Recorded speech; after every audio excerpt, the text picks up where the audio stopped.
Halo, assalamualaikum warahmatullahi wabarakatuh. Balik lagi ke channel saya akan membahas seputar berita-berita dunia mengenai ekonomi. Setelah kemarin kita membahas Facebook yang mem-PHK massal karyawannya, sebenarnya sebelumnya juga Twitter setelah diakuisisi oleh Elon Musk telah mem-PHK ribuan karyawannya. Kita bisa lihat tuh, di PHK 3.700 orang, kedua terbesar sepanjang 2022. Tren gelombang PHK massal startup terus berlanjut pada 2022. Salah satu perusahaan yang PHK massal lagi Twitter. Pasca diakuisisi oleh Elon Musk, dia mem-PHK 3.700 karyawannya pada awal November ini. Masih besar Facebook kemarin 11.000 orang. Bos Twitter baru ini menjelaskan bahwa PHK dilakukan lantaran perusahaan mengalami rugi 662 miliar setiap hari. Mengenai pengeluaran karyawan perusahaan Twitter itu, perusahaan merugi 4 juta dolar per hari melalui akun Twitter Elon Musk. Musk melanjutkan, semua karyawan yang keluar dari perusahaan ditawari 3 bulan pesangon 50% lebih baik dari yang diwajibkan secara hukum. Selain Twitter, terdapat sejumlah startup teknologi lainnya juga melakukan PHK besar-besaran, seperti startup quick commerce Getir melakukan PHK 4.480 karyawannya pada Mei 2022. Nih berikut eh, perusahaan teknologi yang PHK massal Getir dari Turki 4.480 karyawan, Twitter 3.700, Bettercom 3.000.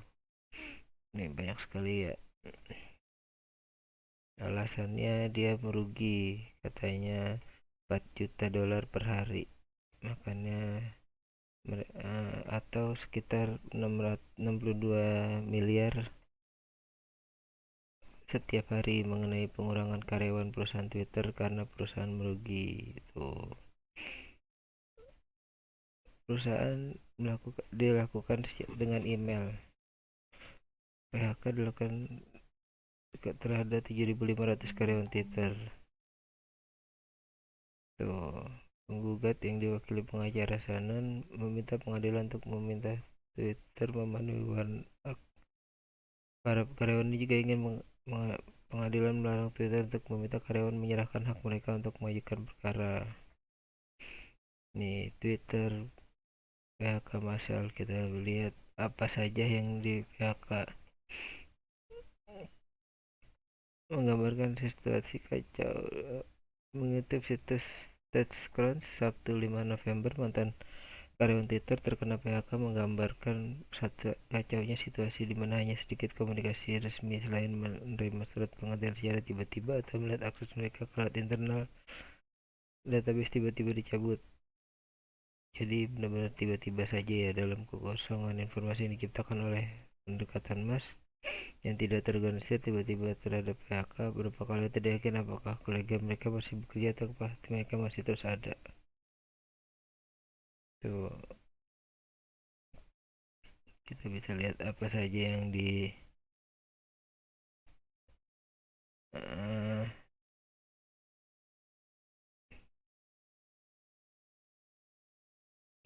mantan penasihat hak asasi manusia Twitter Sharon Singh berbagai berita tim hak asasi manusia perusahaan dieliminasi pada tim hak asasi manusia perusahaan dieliminasi pada hari Jumat. Tim bekerja untuk melindungi penggunaan terhadap pelanggaran hak asasi manusia di seluruh dunia, termasuk aktivis, jurnalis, dan orang-orang terkena dampak konflik seperti perang Ukraina. Mantan kepala elektabilitas Twitter mengkonfirmasi bahwa perusahaan memotong tim pengalaman aksesibilitas yang sebelumnya berfungsi meningkatkan produk penyandang cacat. Tim tampaknya masih memiliki banyak pekerjaan sebelum dibubarkan. Tuh, Departemen Komunikasi belum jelas bagaimana cara tim komunikasi Twitter yang telah dipotong secara langsung, tapi pemotongan tersebut cukup sehingga banyak karyawan komunikasi termuka di perusahaan terpengaruh. Tuh, etika pembelajaran. Mas membubarkan tim dikenal secara internal sebagai Meta, sangat dihormati karena pekerjaan eksplorasinya dalam etika AI dan transformasi algoritmik. Mendapatkan Roman Corduri yang merupakan direktur tim ikut tersingkirkan bersama insinyur tim dan anggota lainnya. Tim kurasi ke tim kebijakan politik.